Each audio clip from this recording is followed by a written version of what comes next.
4 दिसंबर को नाबालिग लड़की के किशोर सागर तालाब में लाश मिलने के मामले में अब एसआईटी जांच करेगी। एएसपी सिटी के नेतृत्व में एसआईटी का गठन किया गया है। नाबालिग लड़की दिया मीणा की मां सरिता ने मामले में हत्या या आत्महत्या की नुकसानी की आशंका जताते हुए एसपी से मिलकर मामले में कार्यवाही की मांग की थी, जिसके बाद एसपी ने एसआईटी का गठन किया था। साथ ही मामले में हत्या की धारा जोड़कर जांच के निर्देश दिए गए हैं। अभी हाल फिलहाल ही एक दिव्या मीणा नाम की एक नाबालिग बच्ची का शव जो है वो नहर में मिला था, तो जिसको लेकर पहले ही आशंका जताई जा रही थी कि भाई उसने आत्महत्या की है। लेकिन जिस तरीके से जो दिव्या के परिवार के जो लोग थे, उनकी माँ उनकी बहन के साथ में कुछ आपत्तिजनक लोग जो है वो गलत तरीके से उनको धमकियाँ दे रहे थे, उससे ये कहीं ना कहीं ये साबित होता है और ये महसूस होता है कि कहीं ना कहीं उस बच्ची के साथ बहुत गलत हुआ है।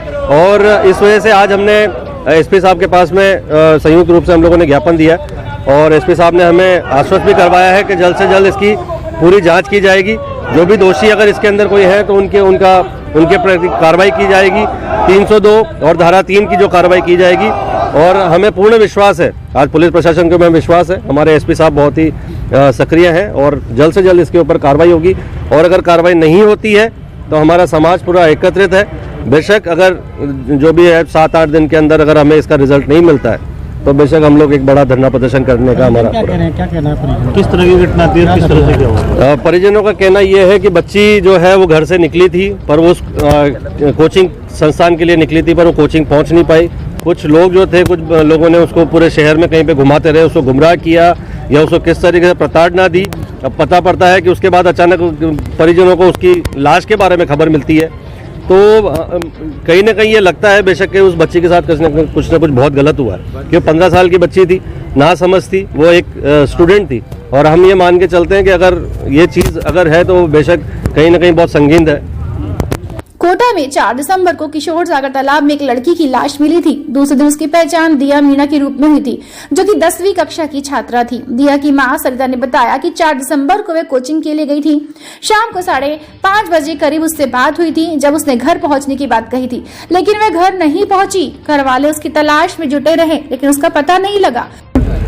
अखबार के जरिए कि दिया की मौत हो गई पानी में गिर के 10th क्लास में। कहाँ रहती थी? बजरंग नगर। कोचिंग कौन सी? TCS। ये रुद्र कौन है जिसका नाम आ रहा है? ये रुद्र राजू सुमन का लड़का है। ये साथ पढ़ता था क्या? पीछे नहीं, साथ नहीं पढ़ता था। ये बस पता नहीं, मुझे नहीं पता कि वो कैसे जानता था कैसे नहीं, पर वो मैं उसी दिन मिला था मेरे से। वो दिया किस पे से क्या आपको क्या लगता है कि किन लड़कों से क्या? मुझे रुद्र नहीं मारा है उसको, दिया को। रुद्र और अरसर और रुद्र दोनों का ही आते हैं इसमें। कोचिंग वालों को सूचना नहीं थी कि वो पढ़ने नहीं आई? नहीं, क्योंकि वो गई नहीं कोचिंग, पहुंचने ही नहीं दिया उसे।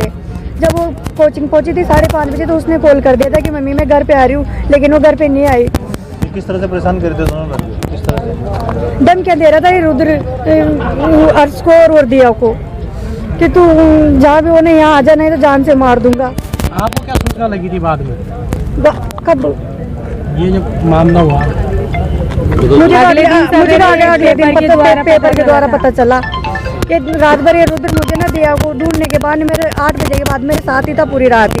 इधर उधर घुमाता रहा, रिपोर्ट भी दर्ज नहीं करवानी थी इसने। मुझे तो सुबह पता चला अखबार में कि दिया ऐसे हो गया।